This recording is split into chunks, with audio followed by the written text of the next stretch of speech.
கடந்த 2021 சட்டப்பேரவைத் தேர்தலில் வேட்பு மனுவில் சொத்து விவரங்களை மறைத்தது மற்றும் முக்கிய தகவல்களை தவறாக தெரிவித்த புகார் தொடர்பாக எதிர்க்கட்சித் தலைவர் எடப்பாடி பழனிசாமி மீது வழக்கு பதிவு செய்ய சேலம் நீதிமன்றம் பிறப்பித்த உத்தரவு செல்லும் என்று சென்னை உயர்நீதிமன்றம் உத்தரவிட்டுள்ளது.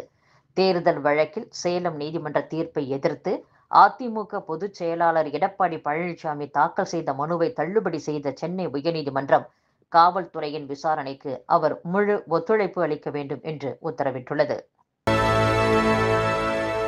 சென்னையில் உள்ள 19 மண்டலங்களில் வரும் 25ஆம் தேதி பொது விநியோக திட்ட மக்கள் குறைதீர் முகாம் நடைபெறும் என்று அறிவிக்கப்பட்டுள்ளது. குடும்ப அட்டைகளில் பெயர் சேர்த்தல், பெயர் நீக்கம், முகவரி மாற்றம், கைபேசி எண் பதிவு, மாற்றம் செய்தல் உள்ளிட்ட பொது விநியோக திட்டம் தொடர்பான சேவைகள் மேற்கொள்ளப்படும் என்றும் தெரிவிக்கப்பட்டுள்ளது.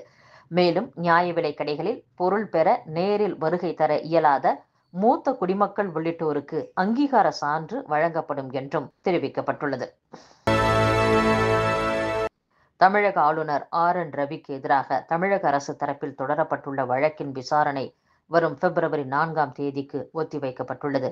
அன்றைய நாளில் முதல் வழக்காக இது விசாரணைக்கு எடுத்துக் கொள்ளப்படும் என்று உச்சநீதிமன்றம் தெரிவித்துள்ளது. தமிழக அரசு சட்டப்பேரவையில் தாக்கல் செய்து நிறைவேற்றி அனுப்பும் மசோதாக்களுக்கு ஒப்புதல் அளிக்காமல் காலம் தாழ்த்துவது, துணைவேந்தர் நியமனம் உள்ளிட்ட சில விவகாரங்களில் ஆளுநர் ஆர்.என். ரவிக்கு எதிராக தமிழக அரசு உச்சநீதிமன்றத்தில் தொடர்ந்த வழக்கு தற்போது மீண்டும் விசாரணைக்கு வந்தது குறிப்பிடத்தக்கது. நாகரிகம் இல்லாத வகையில் அமைச்சர் செந்தில் பாலாஜி பேசினால் பெரும் விளைவுகளை சந்திக்க நேரிடும் என்று அதிமுக முன்னாள் அமைச்சர் ஆர்.பி. உதயகுமார் எச்சரிக்கை விடுத்துள்ளார்.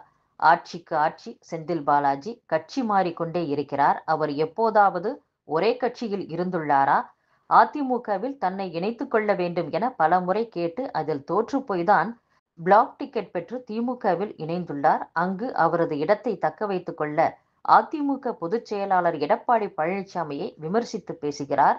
தமிழ் நாகரிகம் இல்லாத வகையில் பேசினால் அவர் பெரும் விளைவுகளை சந்திக்க நேரிடும். அவரிடத்தில் கொள்ளையடித்த பணம் இருக்கலாம். ஒரு நாளைக்கு பாட்டிலுக்கு 10 ரூபாய் என 10 கோடி ரூபாய் வசூல் செய்து கொடுப்பவர் என்பதால் அவர் வல்லவராக முடியாது. சேவை என்பதற்கான இலக்கணமே தெரியாதவர் செந்தில் பாலாஜி. அவரை அருகில் இருந்து பார்த்தவன் என்ற முறையில் நான் நன்கு அறிவேன். அதிமுகவில் இருந்தபோது திமுகவை பற்றி எவ்வளவு அவதூறாக பேசினார். கொள்ளை கூடாரம், கருணாநிதி குடும்பம் என செந்தில் பாலாஜி சொன்னாரா இல்லையா? அது எப்படி மதிப்பிழந்து போனதோ அதேபோல் இந்த பேச்சும் மதிப்பிழந்து போகும். முதலமைச்சர் மு.க.ஸ்டாலின் கரூர் சென்று செந்தில் பாலாஜியை எப்படி பேசினார்? இன்று அதே முதலமைச்சர் எப்படி பேசுகிறார்? அப்படியென்றால் அரசியல் வியாபாரி யார்? அரசியல் என்றால் சேவை, மக்கள் பணி.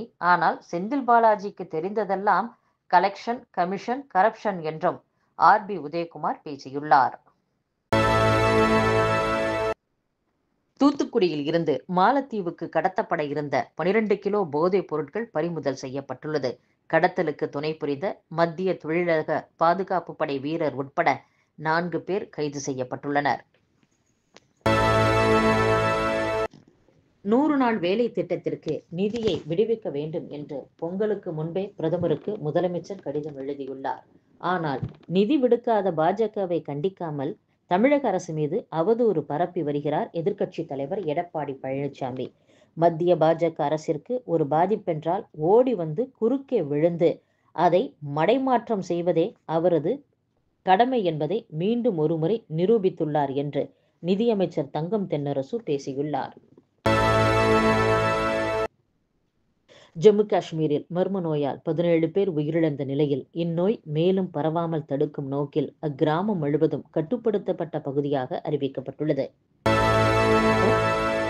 விண்வெளிக்கு மனிதர்களை அனுப்பும் ககன்யான் திட்டத்தின் முதல் கட்டமாக ஆளில்லாத செயற்கைக்கோளை அனுப்புவதற்கு தேவையான வீரர்கள் தங்கும் கலன்கள் தயாரானதை அடுத்து பெங்களூரில் இருந்து ஸ்ரீஹரிகோட்டாவுக்கு இஸ்ரோ அனுப்பி வைத்துள்ளது. மும்பையைச் சேர்ந்த ரியல் எஸ்டேட் அதிபர் ராகேஷ் ஜெயின் என்பவர் மீது போதிய ஆதாரங்கள் இல்லாமல் பண மோசடி விசாரணையை துவக்கிய இடி எனப்படும் அமலாக்கத்துறைக்கு கடும் கண்டனம் தெரிவித்த மும்பை உயர்நீதிமன்றம் 1 லட்சம் ரூபாய் அபராதமும் விதித்துள்ளது. அமெரிக்காவில் கடும் பனி புயல் பாதிப்பில் 4 பேர் உயிரிழந்துள்ளனர். 2100க்கும் மேற்பட்ட விமானங்கள் ரத்து செய்யப்பட்டுள்ளன. அமெரிக்காவில் பள்ளியில் மர்ம நபர் துப்பாக்கியால் மாணவ மாணவிகள் 2 பேரை சுட்டுவிட்டு தன்னையும் அதே துப்பாக்கியால் சுட்டு தற்கொலை செய்து கொண்ட சம்பவம் அதிர்ச்சியை ஏற்படுத்தியுள்ளது.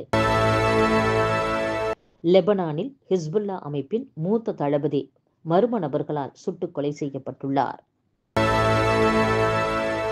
லாஸ் ஏஞ்சல்ஸ் நகரில் மீண்டும் காட்டுத்தீ பரவ துவங்கியதால் 31,000 பேரை வெளியேற்ற உத்தரவு பிறப்பிக்கப்பட்டுள்ளது.